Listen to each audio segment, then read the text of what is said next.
안녕하세요. 김호준입니다. 포승 묶인 김관진 장관을 보며 어제자 조선일보가 또 한 번 김관진 전 장관이 얼마나 참군인인지, 북한이 얼마나 싫어하는지, 그 구속이 안보에 얼마나 해가 되는지 기사를 냈습니다. 신기합니다. 조중동이 전직 국정원장들과 전 국방장관을 구속해서는 안 된다는 기사를 벌써 며칠째 그것도 똑같은 논리로 계속했습니다. 기자도 고도의 창작을 하는 사람들인지라 다른 매체, 다른 기자 논리를 계속 반복하는 거, 이거 자존심 상해서 안 하는 일인데 말이죠. 어제 정우택 자유한국당 원내대표도 같은 논리로 발언을 했죠. 전 국정원장들과 김관진 전 장관 감옥 가고 박수치고 좋아할 사람은 김정은 뿐이고 국익을 해친다. 완전히 똑같은 논리입니다. 그냥 하는 말이 아니라 정말 어디 다 같이 모여 회의 같은 거 하십니까? 그럼 괜히 여러 곳으로 나눠서 힘 빼지 마시고 대표 선수 하나를 정해서 몰아주세요. 우리는 다 같이 이 논리 밀기로 했다고 사이좋게. 김어준 생각이었습니다.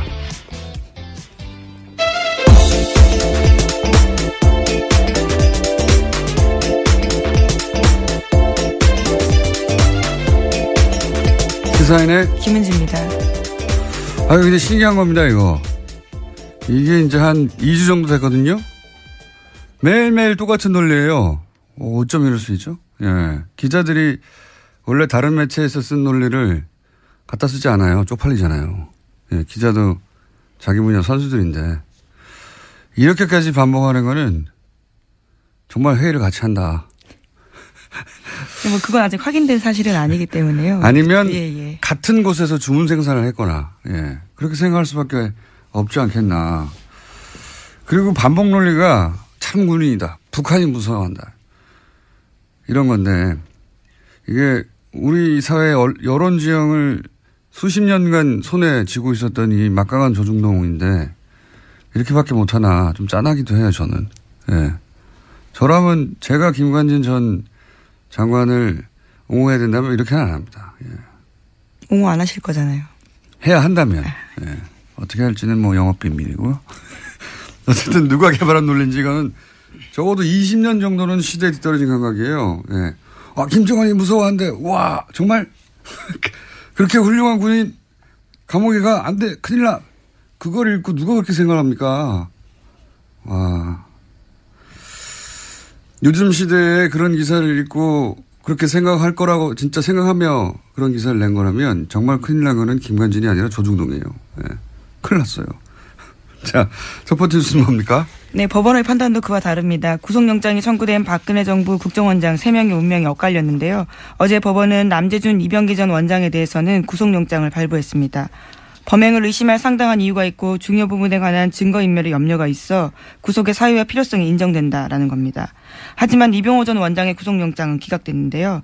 주거와 가족, 수사진척 정도 및 증거관계 등을 종합하면 피의자에게 도망과 증거인멸의 염려가 있다고 보기 어렵다라고 했습니다.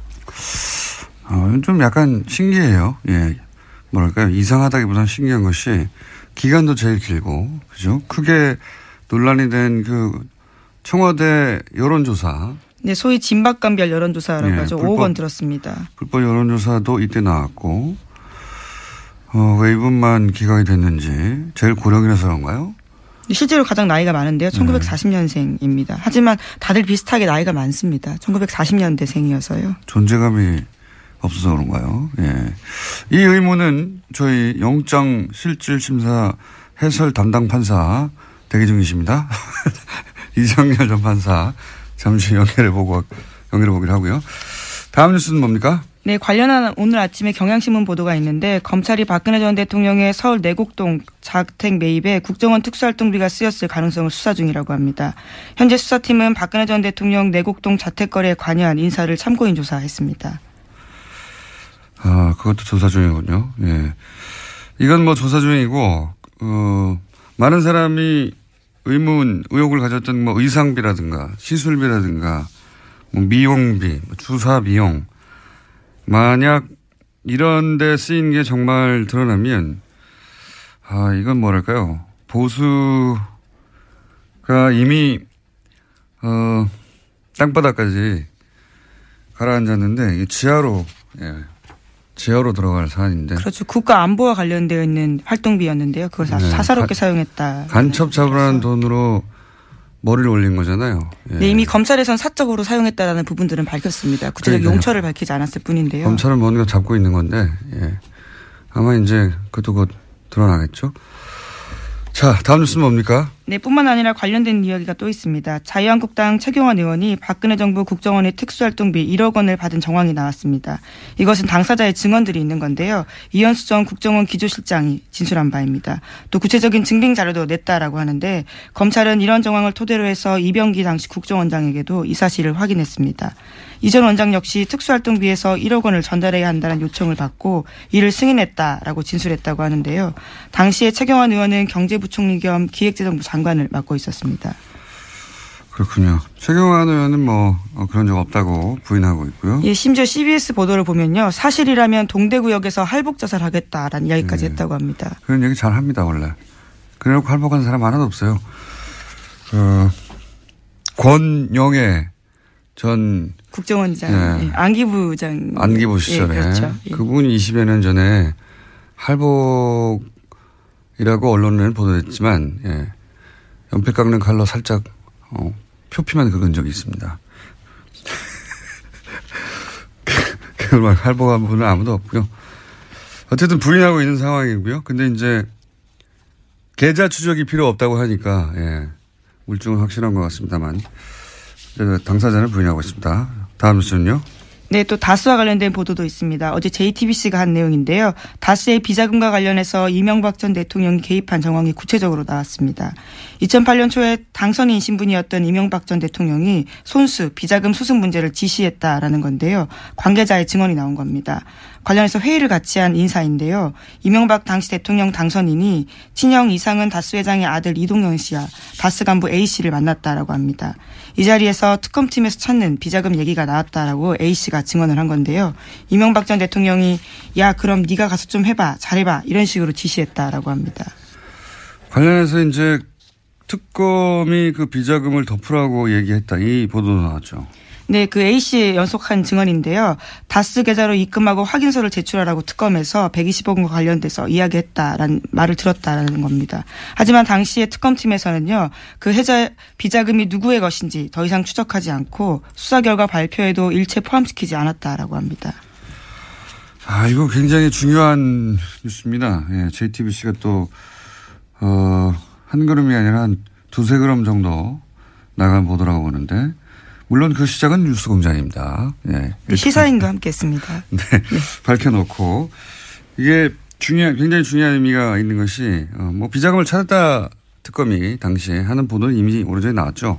근데 이제 그 비자금 처리 방식을 특검이 제시했고 돌려놓으라 이거죠. 그걸 찾았는데 왜 돌려놓습니까? 그 정도 금액이면 모조리 다 구속해야 되는 사안이거든요. 액수가 커서. 그랬는데 그 돌려놓으라고 특검은 제시했고 그 돌려놓기 위한 작업은 이명박 전 대통령이 지시했다. 일타상피 전문용어로. 비자금 주인이 다수주인이죠. 비자금 주인이 이명박 전 대통령의 가능성이 매우 매우 높아진 거고 그리고 그 비자금을 숨기는 범죄에 특검이 연루됐다. 이렇게 되면 당시 정호영 특검 핵심 인사들은 처벌될 가능성 또한 높아졌죠. 네, 그때 꼬리곰탕 한 그릇 먹고 수사를 끝낸 바가 있는데요. 이명박 전 대통령에 대해서는요. 당시 한창 바쁜 당선인 시절이었는데도 불구하고 비자금 이야기를 직접 챙겼다라는 겁니다. 이거 왜 자기가 주식도 없는데 그걸 챙깁니까? 말도 안 되고요. 그리고 다스의 소유주는 이상은 회장 이라고 하는데 이동영 씨는 그 아들이란 말이죠. 회장 아들이에요. 소유주의 아들. 아들이 그때까지는 다스의 일을 안 했거든요. 안 했어요. 전혀. 그러다가 주식이 하나도 없는 이제 이명박 전 대통령이 다스에 가서 일하라고 그때 얘기를 한 겁니다. 그때부터 일을 한 것이고, 이게 말이 안 되는 게 말이죠. 이 재벌들의 재산 분쟁은 더 살벌해요. 무슨 롯데 왕자의 나이나 예전 현대 왕자의 나이나 삼성 이건희 회장하고 이명희 회장하고 싸운 거 보세요. 예. 부모 자식도 없어요. 싸울 때. 그런데 뭐 친절하게 이렇게 주식이 하나도 없는데 그 회사에 가서 일하라는 말을 주식이 없는 사람이 왜 말을 합니까? 예. 그리고 가서 하라고 했던 일이 비자금 좀 처리하라고. 정황은 이제 차고 넘치고, 제가 보기에는 다스는 누구 겁니까?에 대한 답. 빙산의 한 절반 정도는 수면 위로 올라와 있다, 쑥. 예. 절반 이상이라고 보긴 하는데, 여기서 이제 한 가지,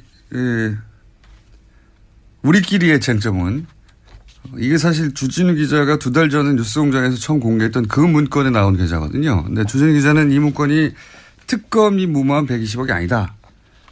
라고 본인은 생각하고 있고, JTBC는 특검 비자금이다, 그게. 라고 판단하고 있는데, 이건 머지않아 검찰이 밝힐 거라고 봅니다. 근데 중요한 건 그게 아니고, 예. 이쪽 비자금이나 저쪽 비자금은 다 불법 마찬가지거든요. 예. 그 처리를 특검이 제시했고, 그리고, 이명박 전 대통령이 그 제시된 길대로, 예. 소유주의 아들들로 가서 해결하라고 했다. 본인은 주식도 없으면서. 예. 그때 그 회의 자리에 같이 있었던 사람이 바로 증언을 한 내용입니다. 그러니까요. 동석했던 예. 간부가 증언했던 거고. JTBC가 굉장히, 예.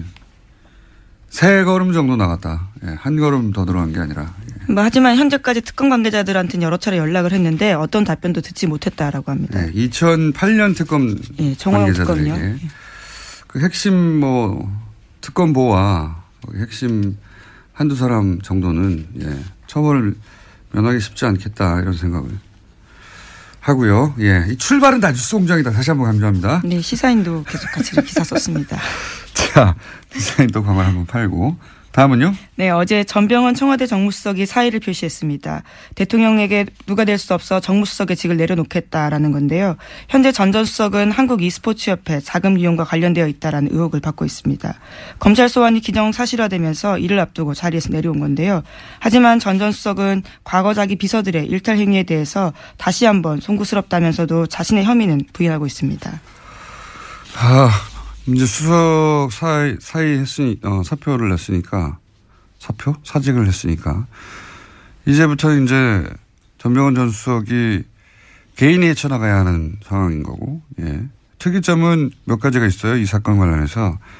우선 정권 초에 청와대 수석을 이렇게, 타겟으로 하는 건 제가 처음 보고, 예. 두 번째 특징은 그런데도 검찰이 청와대와 조율하지 않는 것도 처음 보고요. 예. 청와대 당황했겠죠. 근데 청와대가 할 말이 있습니까? 검찰을, 그렇게, 조국 수석이 뭐라고 했죠? 정확한 그 표현이 그때 당시. 조국 수석이 임명될 당시 기자들이 질문을 했지 않습니까? 네, 검찰을 지고 가지 않겠다는 취지 이야기들을 했다라는 것 같은데요. 정확한 워딩이, 생각이 안 나네요. 예. 브리핑 끝나기 전에, 정확한 워딩 제가 말씀드리겠는데. 어쨌든 그렇게 선언을 했잖아요. 네. 할 말이 없고, 세 번째는 요 특이점 굉장히 재밌습니다. 자유한국당이 조용합니다. 예, 이럴 경우에 이제 수석이 비리에 연루됐다고 막 난리가 나야 되거든요. 아무도 아무 말도 하지 않는다. 굉장히 신기하지 않습니까? 네. 조용하다. 조용한 이유가 뭘까요? 그리고 네, 다른 얘기 하기 전에 하실 말씀 있습니까? 예, 검찰을 지휘하지 않겠다라는 취지 이야기를 했다. 지휘하지 않겠다. 예. 검찰은 지휘해서는 안 된다고 했던가요? 지휘하지 않겠다고 했던가요? 예. 지휘하지 않아서 이런 일이 있습니다. 예. 이거 불편해도 이렇게 원칙을 세웠기 때문에 어떡하겠어요? 예. 그리고 자유한국당의 조용한 이유도 이제 밝혀지겠죠. 그리고 있기 전에 제가 한 가지 어제 전문가들로부터 이야기를 들은 건데 수능은 이제 일주일 연기됐는데 논술은 그대로잖아요. 네, 나머지 수시 일정들도 다 미뤄졌다라고 들었는데요. 논술은 그대로인 걸로 압니다. 아닌가요? 모든 일정이 다 미뤄진 걸로 알고 있는데, 예, 다시 한번 확인해 보겠습니다. 논술, 그러니까 여기서 무슨 문제점을 제가 들었냐면, 원래는 논술이 수능 보잖아요. 그러면은 학생들이 시험장에 들어가면 논술 제출위원들이 그때 풀려난대요. 원래 왜 시험 문제 제출위원들은 호텔이나 특정 장소에 이렇게 보안 때문에, 네. 예. 감금되죠, 감금 사실. 네. 뭐라고 부르든 간에. 한 달 이상 막 그렇게 감금되기도 하고. 근데 이제 이번에 수능이 논술까지 연기됐군요. 근데 이게 그렇군요.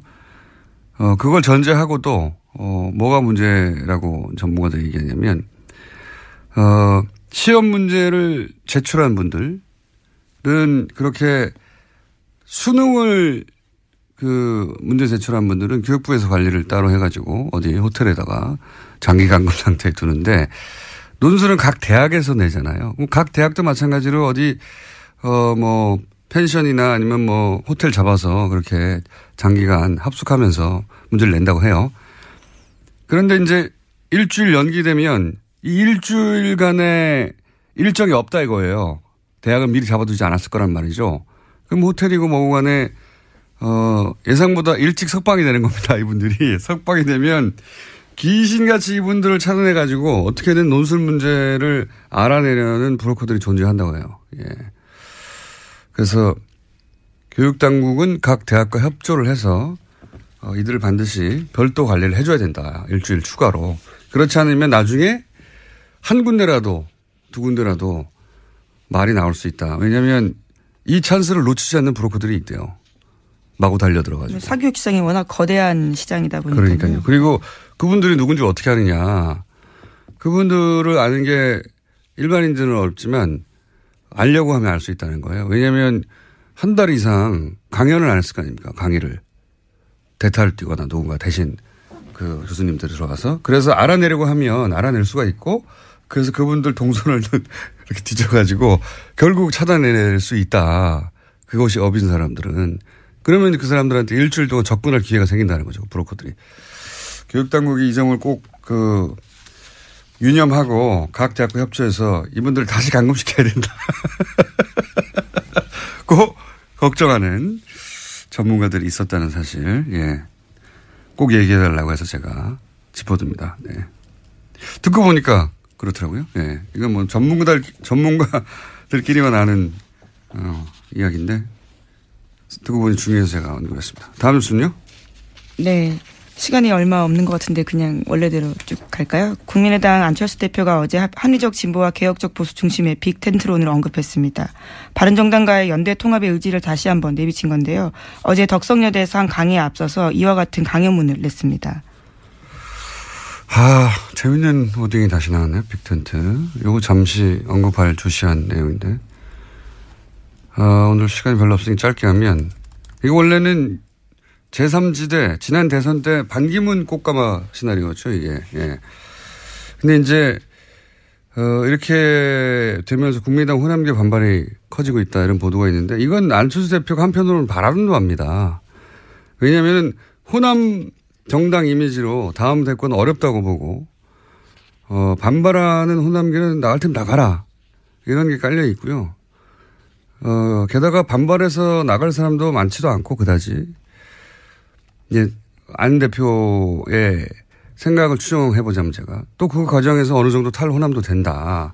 그리고 바른정당 반토막 난 것도 반가운 일이에요. 안 대표 입장에서 보자면. 왜냐하면 유승민 대표 걔가 새가 작아지니까 먹힐 일도 없고 보수에게 먹힌다 소리 하면 아니다. 보수가 투항한 거다. 이런 소리 할 수도 있고. 그러면서 또 영호남 화합, 중도 보수 그리고 나중에는 자유한국당에서 이제 차기 대권 주자가 약하다. 그러면 이탈자 규합해서 등치를 키우고 차기를 노리자. 이런 구상인 거죠. 예. 유승민 대표의 구상도 이제 얘기할 거리가 있고 또 홍준표 대표의 구상도 얘기할 거리가 있는데 그건 오늘은 시간이 좀 부족하니까 다음 시간에 얘기하죠. 하여튼 그런 구상인 것 같습니다. 그 구상대로 되겠느냐 하는 거는 별개의 얘기인데 구상은 그런 것 같습니다. 그런 뉴스고요. 끝내야 하니까. 예, 세월호 관련된 소식만 좀 전해드리겠습니다. 네. 세월호 미수습자 가족들이 어제 목포신항에서 기자회견을 열고요. 3년 7개월 만에 세월호 곁을 떠나겠다라고 밝혔습니다. 이로써 단원고 학생 남현철, 방영인 군, 교사 양승진 선생님, 그리고 일반인 승객 권재근, 권혁규 부자가 장례를 치르게 됐습니다. 이게 첫 번째 챕터가 이제 겨우 끝이 난 거죠. 구조, 군안, 수습. 이게 이제 끝난 겁니다. 사실은. 그럼에도 불구하고 5명 미수습자는 영원히 돌아오지 않게 된 거고. 두 번째 챕터는 2기 특조위가 열겠죠. 예. 그때, 의문, 의혹, 책임자, 아무리 오래 걸려도 철저히 조사해서 밝혀내야 하겠죠. 2기 특조위 국면이 되면 뉴스공장도 함께, 그동안 밝혀지지 않은 것들이 뭐가 있는지 함께 가겠습니다. 네. 여기까지 하고요. 시사인의 김은지였습니다. 감사합니다. 자, 바로 이어서, 네. 영장 해설 담당 이정열 전 판사님 연결되어 있습니다. 판사님? 네, 안녕하십니까. 요즘 어디 계시죠? 요즘 그 구로 디지털 단지역에 그 3번 출구로 나오시면, 네, 거기에 저희 법무법인 동안이라고 저희 회사가 있습니다. 네. 거기에서 근무하고 있습니다. 네, 거기서 이제 보통은 변호사라고 근무하실 줄 아는데 사무장으로 계십니다. 좋습니다. 네. 판사님인데 변호사가 되지 못하셨죠. 왜냐하면 이명박 전 대통령 시절에 이명박 전 대통령을 조롱하는 트윗을 리트윗했다가 본인이 쓴 게 아닌데 악연이 있습니다. 이명박 전 대통령과. 예, 뭐 주의 깊게 보고 있습니다. 네. 주의 깊게. 자, 엘리트만 한다고 하는 영장 판사를 직접 하신 경력이 있는 전 판사님 이병호 전 국정원장만 기각이 됐는데 왜 이렇게 된 건가요? 일단 그냥 표면적으로 보자면 이런 경우에 보통 그 영장 전담 판사들이나 뭐 본안 사건도 마찬가지인데 본 재판도 마찬가지인데 여러 명의 피고인이 있거나 피의자가 있으면 그 사람들 사이에 비교를 하는 습성들이 있어요. 아하. 그러니까 이제 누가 더 중하고 누가 더 가볍고 원래 이게 만약에 한 사람만 했으면 그 사람만 놓고 할 텐데 상대적으로 이제 비교를 하는 그런 습성들이 있고 아마 그거는 검찰도 마찬가지일 겁니다. 그러니까 그렇군요. 그러니까 국정원장들이 지금 서로 가족도 아닌데. 그렇죠. 뭐 혐의들이 비슷하고 하니까 엄밀하게 말하면 이들은 공범은 아니에요. 그러니까 혐의 내용이 비슷하기는 한데 각각 재직 기간이 다르기 때문에 각각 똑같은 범죄를 저지른 거 아닙니까? 거의 비슷한? 그렇긴 한데 서로 간에 공모를 하는 거는 뭐 인수인계는 했을지언정 재직 기간이 다르니까 범죄 사실 자체에서는 공모 관계가 성립되지는 않을 거예요. 근데 이제 검찰도 그렇지만 이런 경우에 그러면은 실제 돈을 전달한 사람이라든가 뭐 밑에 국정원장 바로 밑에 급들 있지 않습니까? 이 사람들에 대해서는 영장이 청구가 안 된 거는 검찰에서도 이제 비교를 하는 거죠. 누가 더 중하냐. 그러니까 이제 이런 판사 앞에 왔을 때는 이 세 사람만 왔으니까 이 세 사람 사이에서 또 비교를 했을 가능성이 상당히 높습니다. 그 세 사람 사이에서 이제 비교를 했는데 한 사람 정도는 기각되지 않겠냐라고 하는 그런 생각을 했을 것 같아요. 그게 이제 영장 판사를 직접 해보신 경험상 그럴 개연성이 높다는 거고, 그리고 실제 구체적으로 내용으로 들어가서도 그렇게 기각에 영향을 미칠 만한 어떤 점이 있나요? 일단은 일단 세 사람을 일단 비교를 했다고 하니까, 했을 가능성이 있다고 하니까 그런 차원에서 말씀드리자면, 가장 큰 차이는 지금 이병호 전 원장 같은 경우에는 일종의 자백을 했죠. 박근혜 전 대통령이 시켰다, 요구를 했다. 근데 다른 사람들은 이제 뭐 돈 준 사실은 인정은 하지만 그런 공모관계에 대해서는 부인을 했고, 그러니까 그런 점에 있어서는 차별성이 있기는 있다고 보여요. 그리고 이제 그런 부분이 나타난 게 영장 기각 사유를 보면은 이제 수사 진척 정도와 증거 관계들을 종합하면 뭐 이렇게 해서 나왔는데, 수사 진척 정도와 증거 관계라는 게 이제 바로 자백이 돼 있고, 그래서 그 부분에 대해서 수사가 좀 더 됐다라고 하는 그런 표현으로 읽히기는 해요. 만약에 해설하신 대로 그런 이유라면 영장을 재청구하면, 재청구해도 영장이 발부될 가능성이 낮네요. 그런 이유면? 발부될 가능성이요? 예. 아니요, 저는 좀 견해가 다른데요. 그 부분에 대해서는. 그러니까 일단은 자백을 했으니까 더 수사를 해서 받아낼 거는 이제 이 사람한테서는 없고, 그러니까 부인을 했으면 다른 증거를 대면서 추궁을 할 텐데, 자백을 했으니까 결국 공범 관계에 있는 박근혜 전 대통령만 조사하면 되지 특별히 더 조사할 필요가 있어 보이지는 않아요. 그러니까 뭐 보강할 부분이 사실 이병호 전 원장 같은 경우 그렇게 많지 않은데다가 근데 이 사건에서 지금 가장 큰 문제는요.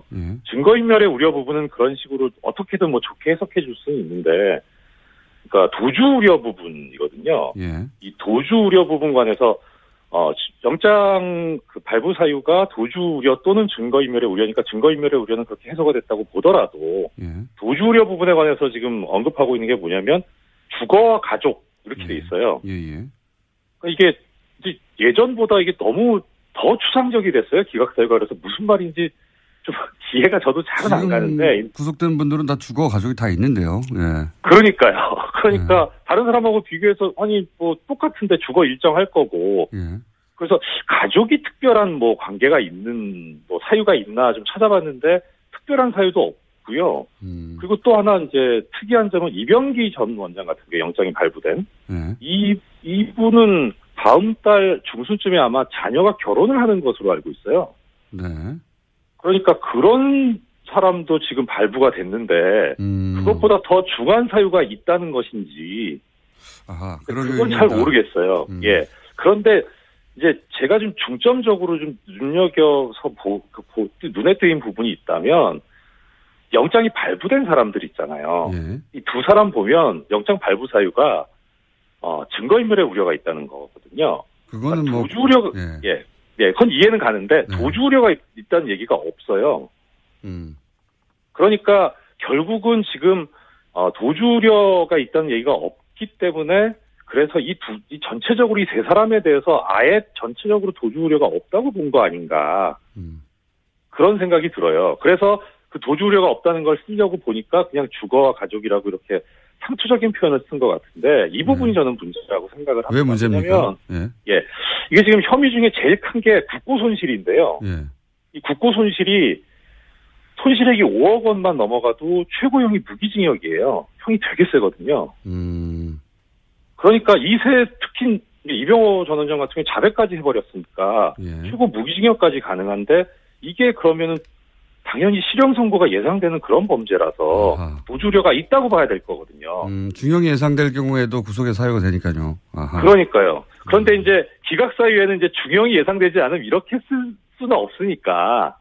그러니까 이제 그 부분은 뺀 것 같은데 그런데 내막에는 그런 게 있는 거라고 보여요. 국정원장 3명을 한꺼번에 구성하는데 부담감을 느꼈다 이렇게 해석할 수도 있겠네요. 그렇죠. 그렇기도 하고 그다음에 그러니까 기본적으로 그 기저에 깔려있는 생각 자체가 이런 류의 범죄라기보다 이 전 정권에서 했던 범죄에 관해서는 뭐 이럴 수도 있는 거 아니냐. 그러니까 별로 안 중요한 거 아니냐. 이렇게 보는 시각이 깔려있다고 보여요. 알겠습니다. 오늘은 여기까지 하고요. 해설을 잘 들었습니다. 어디 계시다고요? 고맙습니다. 구로 디지털 단지역 부근에 구로에 등대 넷마블 건너편에 있는 법무법인 동안에서 근무하고 있습니다. 맞습니다. 감사합니다. 고맙습니다. 고맙습니다. 이정렬 전 판사였습니다. 지난 6월 공기업 마사회도 정유라를 지원하려고 했다 하는 녹취록을 저희가 민주당 김현권 의원과 함께 공개한 적이 있습니다. 오늘은 김현권 의원 그리고 당시 녹취록의 장본인 박재홍 전 마사회 감독을 저희가 스튜디오에 직접 모셨습니다. 박 감독님은 마사회 감독 그리고 국가대표셨고 국가대표 감독도 하셨고 무엇보다 중요한 것은 정유라를 독일에 가서 직접 코치하는 과정에서 문제가 아주 많다는 걸 깨닫고 귀국했던 장본인입니다. 김현권 의원님 안녕하십니까? 안녕하십니까? 안 건드리는 분야가 점점 없어지고 있습니다. 농협도 하시고. 자, 박 감독님 인터뷰는 처음 하시는 거죠? 직접. 그렇습니다. 언론 인터뷰는 처음 하시는 건데 의원님이 설득하신 거예요? 작년에 그 최순실 게이트 할 때 그때 이제 마사회를 집중적으로 다뤘고 그 얘기에 많은 출발들이 제보에 의해서 이루어진 것이었는데 박 감독님도 그 중에 중요한 한 분이셨죠. 방송에 나오시는 게 혼자 나오는 것보다는 이렇게 이제 제보자를 같이 나오는 것이 더 파급력이 있다는 걸 깨닫고 본인의 보정을 위하여 이제 굉장히 중요한 분을 같이 함께 나오셨는데 우선 녹취록 기억하시는 분들도 있겠지만 가물가물 하실 테니까 간단히 요약하면 내용은 간단히 요약하면. 그때 녹취록이요. 우리 여기 나오신 박 감독님하고 그 마사회에 현직 부회장님하고 통화 내역이었는데요. 그러니까 박 감독님이 들어오셔갖고 해고가 되잖아요. 네, 독일에서 네. 한국으로 들어온 다음에 해고가 되죠. 해고가 되는데 그 해고되는 경위에 대한 일종의 항의가 네. 있었는데 그 통화 과정에서 중요한 건 뭐냐면 그때까지만 해도 중장기 로드맵에 의한 정유라의 승마 지원에 관한 서류상의 문서만 있었어요. 네. 그리고 그 문서 내에 돈을 얼마를 지원한다라는 계획이 있었는데 네. 그 녹취록에서 실제로 그 돈을 지원하기 위한 협의가 오고 갔었다는 것. 그러니까 네. 공기업인 마사오에도 정유라를 지원하려고 했다. 예, 예. 예. 승마협회뿐만 아니라. 그렇죠. 예. 최순실 측에서 처음에 650억을 요구하는 것부터 시작해서 그때 이제 그 부회장이 자기가 중간에서 그걸 많이 깎았다 그 금액을. 예. 그런 얘기가 나오죠. 예. 예. 그래서 그게 이제 처음으로 그 녹취록에서 드러나게 되는 거죠. 이게 왜 중요하냐면 그동안은 이제 삼성 예. 이 회장사였던 승마협회를 통한 정유라 지원만 거론됐는데 그게 아니고 공기업 마사회도 예. 600억대 처음에는 그렇죠. 정유라 지원을 계획하고 있다가 문제가 생겨서 중간에 발을 뺐을 뿐이다. 그런데 예. 공기업인 마사회가 왜 지원을 하려고 했냐. 최순실이 어떻게 마사회를 움직이냐. 그래서 마사회는 부인했었죠. 부인했는데 처음엔 자기는 전혀 아니라 그랬고 네. 중장기 로드맵을 작성하는 과정에도 관여한 바가 없다라고 얘기를 했는데 네. 부회장의 입에서 네. 직접 그런 과정이 정황들이 나온 예, 다 나온 거죠. 예, 그러니까 최순실의 영향력은 승마협회뿐만 아니라 마사회에도 미치고 있었다 하는 정황, 예. 예, 중요한 정황이었는데 그런 내용이었습니다. 그런데 그 내용을 바로 오늘 나오신 박재홍 전 마사회 감독님. 과 통화에 통해서 나온 것이고. 그렇죠. 이 박 감독님은 독일의 정유라를 직접 구출하신 분이니까 이제 그 얘기부터. 저기 수정을 좀 해 주시기 바랍니다. 수정이 어떤 거예요? 예. 정유라는 마장마술 선수고 예. 저는 이제 장애물 감독이기 때문에 예. 정유라를 직접 레슨해 본 적은 단 한 번도 없습니다. 독일에는 레슨하러 가신 건 맞죠? 장애물 부분만 맡아가지고 나갔었고 예. 정유라는 마장마술이기 때문에 그 독일의 현지 코치가 예. 레슨한 걸로 알고 있습니다. 아 그렇군요. 예. 마장마술 부분만 하시려고 가신 거다. 저는 장애물 부분만. 아 장애물 부분만 예. 하시러 가신. 그 코치 하시러 가신 거 맞잖아요. 아니요. 종목이 틀립니다. 예를 들어서 피겨 스케이팅하고 예. 전체 팀을 짜는 역할을 맡고 가시죠. 스피드 스케이팅과 피겨 스케이팅 차이라고 보시면 될 것 같습니다. 네. 차이가 있다. 네. 알아들었고요. 독일에 처음에 어떻게 가신 겁니까? 최순실 씨가 제안한 겁니까? 뭐라고? 저는 그 처음에는 그때는 마사회 감독이셨잖아요. 그렇습니다. 네. 처음에는 이제 독일을 생각하게 된 거는 2015년 8월에 제가 그 올림픽 선발전을 독일 하겐이라는 지역에서 시합을 했는데요. 네. 그게 이제 현 집행부 새로 들어온 삼성 집행부 네. 회장님 네. 박상진 네. 회장님하고 황성수 부회장 그다음에 박원호 전 전무이사를 네. 해가지고 그쪽으로 왔었어요. 그다음에 네. 그때 현 전무이사인 김종찬 전무이사도 왔었고요. 네. 굉장히 꼼꼼하신 분이군요. 날짜와 이름과 다 등장하고. 막 특검에서 또 이거를 이야기를 하다 보니 네. 조금 제가 숫자에 좀 둔한데 좀 다 외우셨군요. 납니다. 예. 네. 가지고 저는 이제 그 격려차 올림픽 선발전이 그러니까 보통 그런 경우가 많이 있으니까. 삼성 회장단이 그러니까 승마협회 그 간부들이 내가 올림픽 에 나가는 걸 응하러 왔구나 이렇게 생각하셨어요. 예, 당연히 그렇게 생각을. 당연히 그렇겠죠. 예. 그날 저녁에 이제 그 회장, 부회장 전체적으로 이제 같이 회식을 했는데요. 예. 그 자리에서 혼자 고생 많이 했다. 예. 다음번에는 그 단체전을 만들어 가지고 예. 도쿄올림픽에서 한번 열심히 한번 해봐라. 그래서 너무 고무적으로 받아들였고 너무 삼성전자 사장 와가지고 막 하니까. 그죠? 예. 그래서 90년대 후반에 삼성에서 스폰했을 때 또, 그때 승마 기술 상승이 우리가 그나마 아시아에서 유지해 왔는데 이번에 또 한번 기회가 되는구나. 저는 그렇게 상당히 기쁘셨겠네요. 예, 희망적으로 생각을 했습니다. 그런데 알고 보니까 그렇죠. 나중에 알고 보니까 그 시기 전후로 해가지고 코아스포츠하고 예. 삼성하고 계약한 시기였더라고요. 예. 그래서 그 승마 저한테 스폰하러 온 게 아니고 예. 계약하러 왔구나 그렇게. 정유라 계약 때문에 온 걸 나중에 알게 됐다. 예. 그러면 그때 삼성에서 이 정유라 선수를 맡아달라고 한 건 아닐 거 아닙니까? 언제 처음? 그런 이야기는 없었고요. 예. 저는 이제 장애물 전문이니까 예. 지금 뉴스나 여기 언론 쪽에 보면은 장애물과 마장맛을 구분을 못 해요. 완전히 다른 종목이에요. 수없이 이야기를 하는데도 네. 좀 죄송하고요. 그건 알겠습니다. 그건 앞으로 제가 구분하도록 노력할게요. 어쩔 때는 무식하다라는 생각이 좀 들 만큼. 세 가지예요. 세 가지예요.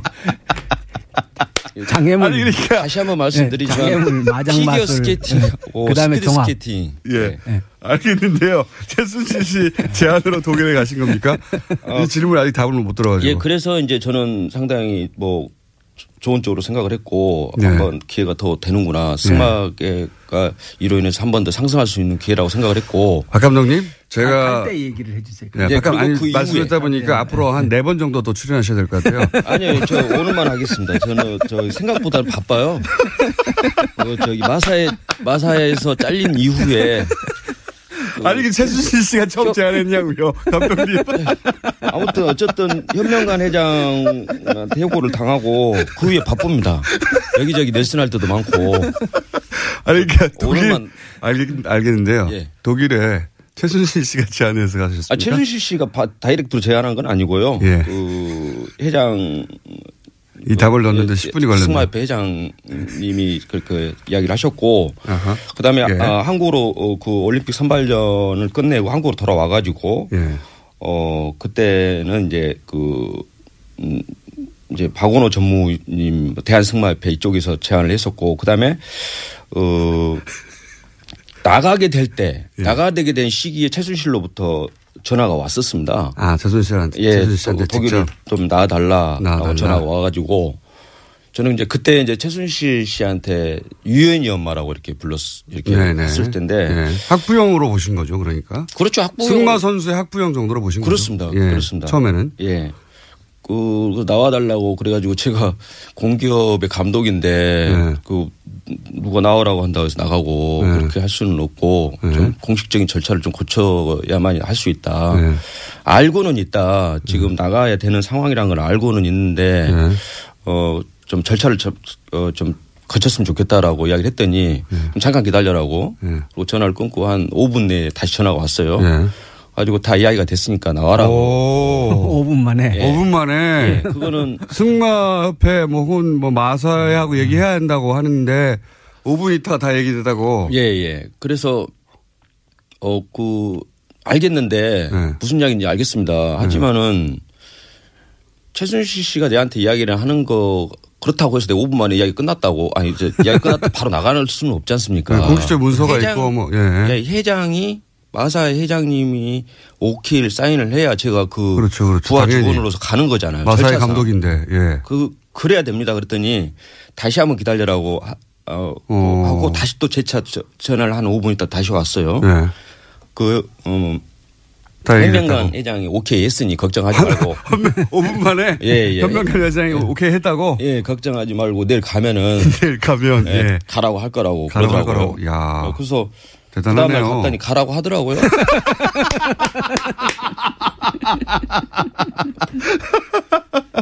그래서 저는 그리고 이제 나갔고요. 예. 그래서 나갔고요. 예. 그러니까 최순실 씨가 오라고 했는데 내가 마사회 감독으로 그렇게 금방 되는 게 아니다 그랬더니 5분만 기다리라고 했더니 전화 두 통으로 딱 끝났어요? 예.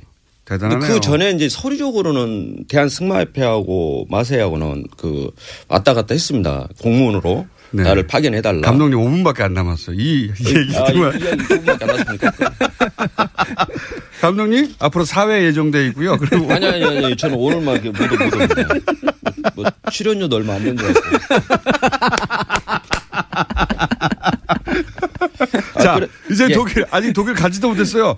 독일 간 이야기가 핵심인데 독일 간 이야기 하지도 못했습니다. 자, 독일을 가셨습니다. 처음에. 네.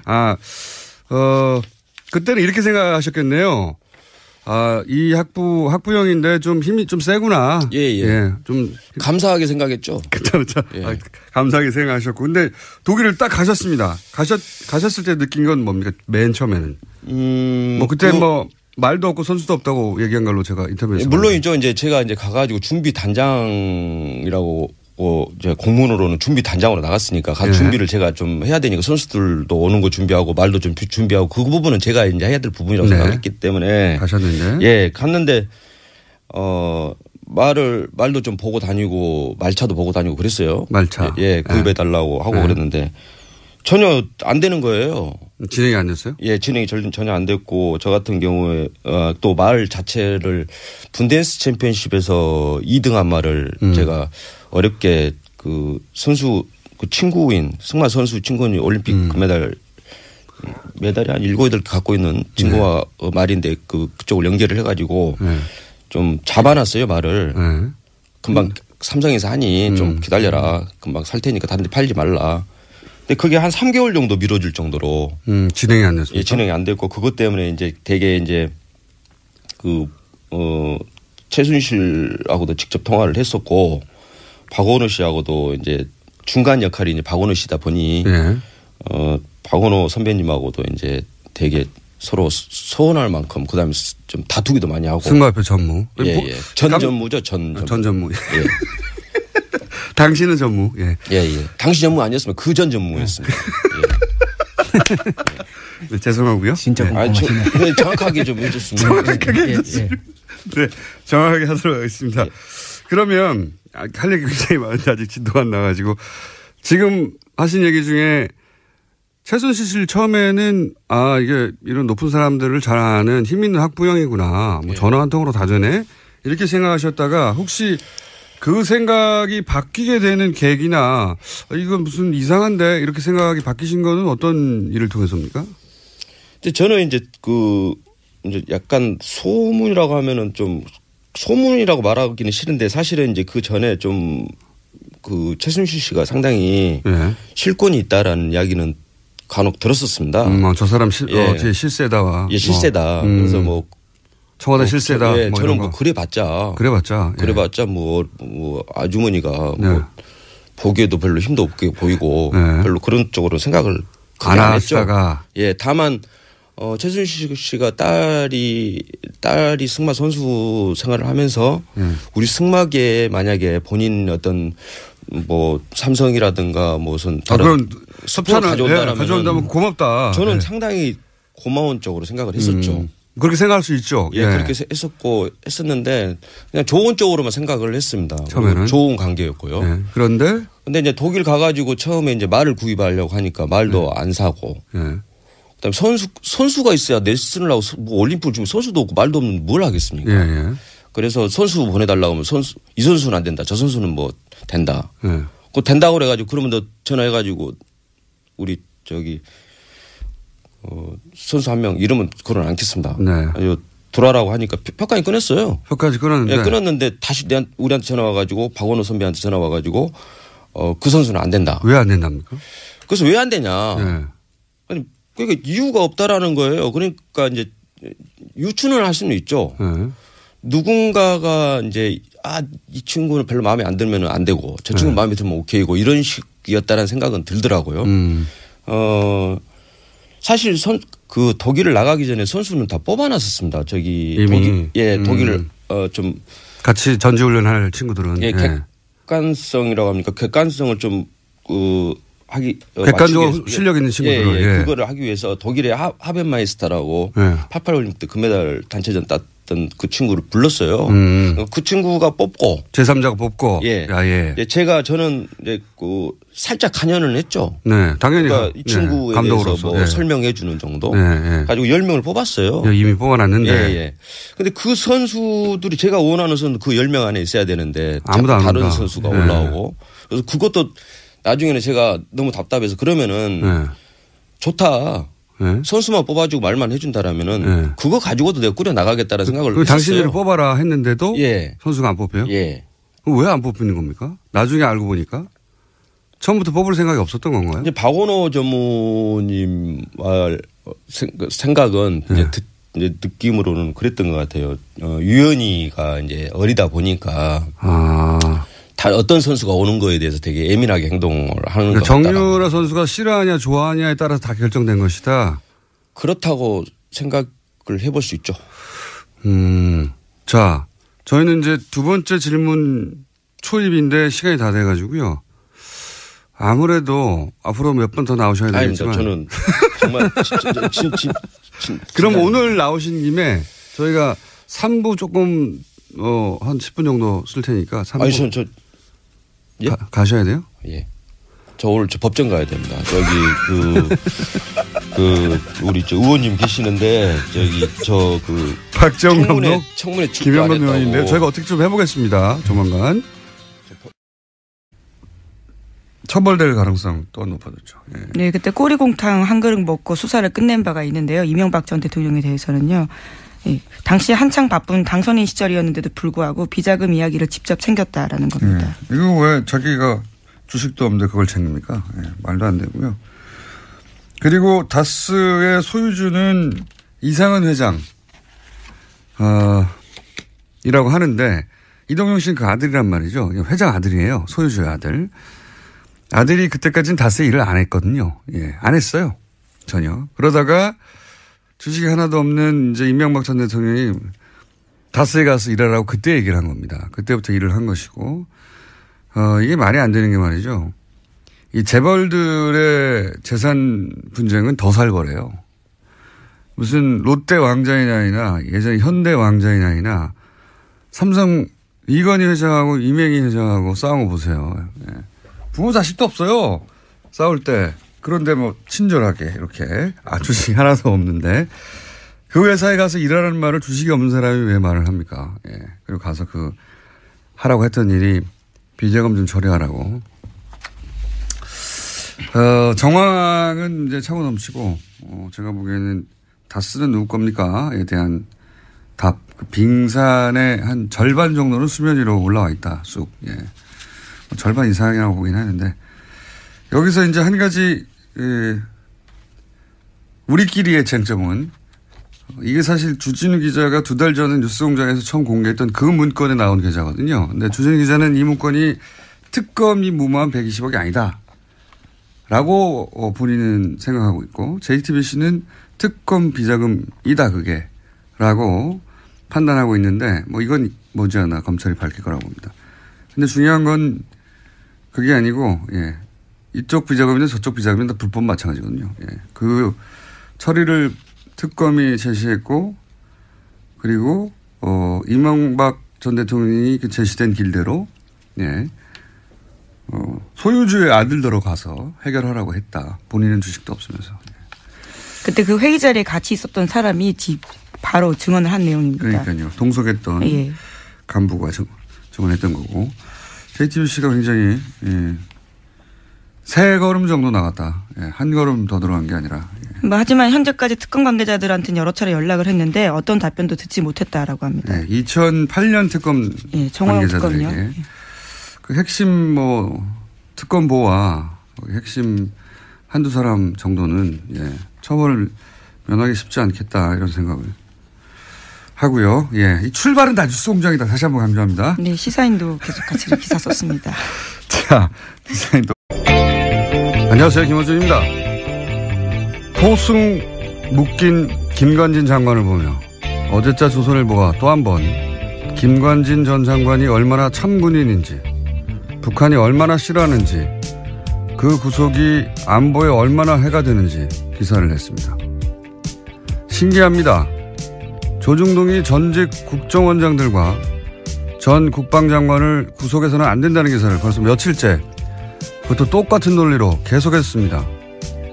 기자도 고도의 창작을 하는 사람들인지라 다른 매체, 다른 기자 논리를 계속 반복하는 거 이거 자존심 상해서 안 하는 일인데 말이죠. 어제 정우택 자유한국당 원내대표도 같은 논리로 발언을 했죠. 전 국정원장들과 김관진 전 장관 감옥 가고 박수치고 좋아할 사람은 김정은 뿐이고 국을 해친다. 완전히 똑같은 논리입니다. 그냥 하는 말이 아니라 정말 어디 다 같이 모여 회의 같은 거 하십니까? 그럼 괜히 여러 곳으로 나눠서 힘 빼지 마시고 대표 선수 하나를 정해서 몰아주세요. 우리는 다 같이 이 논리 밀기로 했다고 사이좋게. 김원준 생각이었습니다.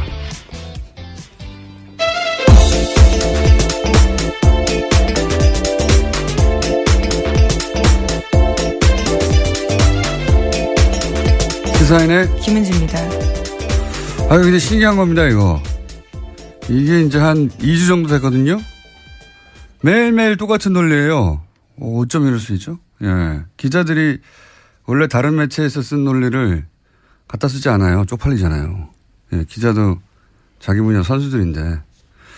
이렇게까지 반복하는 거는 정말 회의를 같이 한다.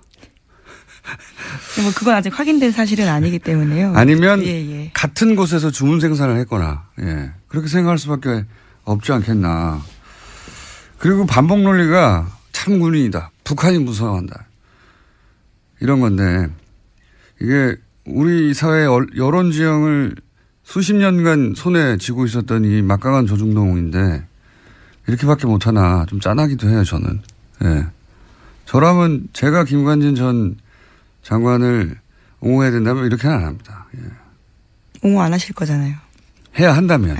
예. 어떻게 할지는 뭐 영업 비밀이고요. 어쨌든 누가 개발한 논리인지 이거는 적어도 20년 정도는 시대에 뒤떨어진 감각이에요. 예. 아, 김정은이 무서워한데, 와, 정말 그렇게 훌륭한 군인 감옥에 가 안 돼. 큰일 나. 그걸 읽고 누가 그렇게 생각합니까? 와. 요즘 시대에 그런 기사를 읽고 그렇게 생각할 거라고 진짜 생각하며 그런 기사를 낸 거라면 정말 큰일 난 거는 김관진이 아니라 조중동이에요. 예. 큰일 났어요. 자, 첫 번째 뉴스는 뭡니까? 네, 법원의 판단도 그와 다릅니다. 구속영장이 청구된 박근혜 정부 국정원장 3명의 운명이 엇갈렸는데요. 어제 법원은 남재준 이병기 전 원장에 대해서는 구속영장을 발부했습니다. 범행을 의심할 상당한 이유가 있고 중요 부분에 관한 증거인멸의 염려가 있어 구속의 사유와 필요성이 인정된다라는 겁니다. 하지만 이병호 전 원장의 구속영장은 기각됐는데요. 주거와 가족, 수사진척 정도 및 증거관계 등을 종합하면 피의자에게 도망가 증거인멸의 염려가 있다고 보기 어렵다라고 했습니다. 좀 약간 신기해요. 예.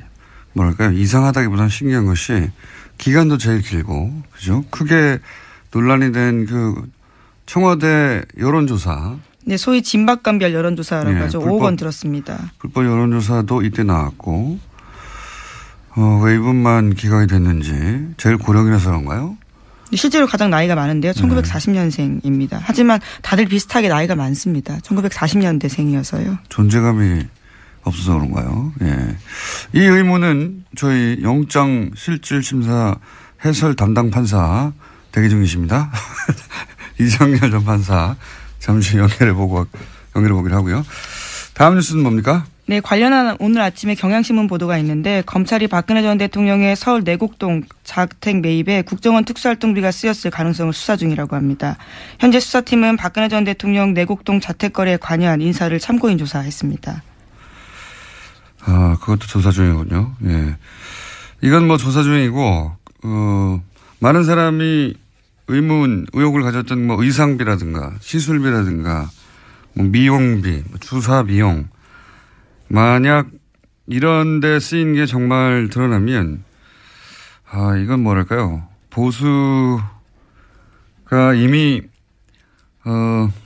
땅바닥까지 가라앉았는데, 지하로 들어갈 사안인데. 그렇죠. 국가 안보와 관련되어 있는 활동비였는데요. 그걸 사사롭게 사용했다. 간첩 잡으라는 돈으로 머리를 올린 거잖아요. 예. 네, 이미 검찰에선 사적으로 사용했다라는 부분들은 밝혔습니다. 구체적 용처를 밝히지 않았을 뿐인데요. 검찰은 뭔가 잡고 있는 건데, 예. 아마 이제 그것도 곧 드러나겠죠. 자, 다음 뉴스는 뭡니까? 네, 뿐만 아니라 관련된 이야기가 또 있습니다. 자유한국당 최경환 의원이 박근혜 정부 국정원의 특수활동비 1억 원을 받은 정황이 나왔습니다. 이것은 당사자의 증언들이 있는 건데요. 이현수 전 국정원 기조실장이 진술한 바입니다. 또 구체적인 증빙 자료도 냈다라고 하는데 검찰은 이런 정황을 토대로 해서 이병기 당시 국정원장에게도 이 사실을 확인했습니다. 이 전 원장 역시 특수활동비에서 1억 원을 전달해야 한다는 요청을 받고 이를 승인했다라고 진술했다고 하는데요. 당시에 최경환 의원은 경제부총리 겸 기획재정부 장관을 맡고 있었습니다.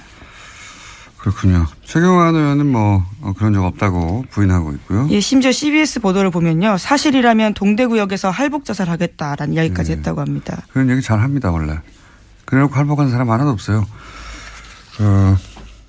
권영애 전 국정원장, 예. 안기부장. 안기부 시절에. 예, 그렇죠. 예. 그분이 20여 년 전에 할복이라고 언론은 보도됐지만, 예. 연필 깎는 칼로 살짝, 표피만 긁은 적이 있습니다. 그걸 할복한 분은 아무도 없고요. 어쨌든 부인하고 있는 상황이고요. 근데 이제, 계좌 추적이 필요 없다고 하니까, 예. 물증은 확실한 것 같습니다만, 당사자는 부인하고 있습니다. 다음 뉴스는요. 네, 또 다스와 관련된 보도도 있습니다. 어제 JTBC가 한 내용인데요. 다스의 비자금과 관련해서 이명박 전 대통령이 개입한 정황이 구체적으로 나왔습니다. 2008년 초에 당선인 신분이었던 이명박 전 대통령이 손수, 비자금 수습 문제를 지시했다라는 건데요. 관계자의 증언이 나온 겁니다. 관련해서 회의를 같이 한 인사인데요. 이명박 당시 대통령 당선인이 친형 이상은 다스 회장의 아들 이동영 씨와 다스 간부 A씨를 만났다라고 합니다. 이 자리에서 특검팀에서 찾는 비자금 얘기가 나왔다라고 A씨가 증언을 한 건데요. 이명박 전 대통령이 야 그럼 네가 가서 좀 해봐 잘해봐 이런 식으로 지시했다라고 합니다. 관련해서 이제 특검이 그 비자금을 덮으라고 얘기했다 이 보도도 나왔죠. 네, 그 A씨 연속한 증언인데요. 다스 계좌로 입금하고 확인서를 제출하라고 특검에서 120억 원과 관련돼서 이야기했다라는 말을 들었다라는 겁니다. 하지만 당시에 특검팀에서는요. 그 비자금이 누구의 것인지 더 이상 추적하지 않고 수사 결과 발표에도 일체 포함시키지 않았다라고 합니다.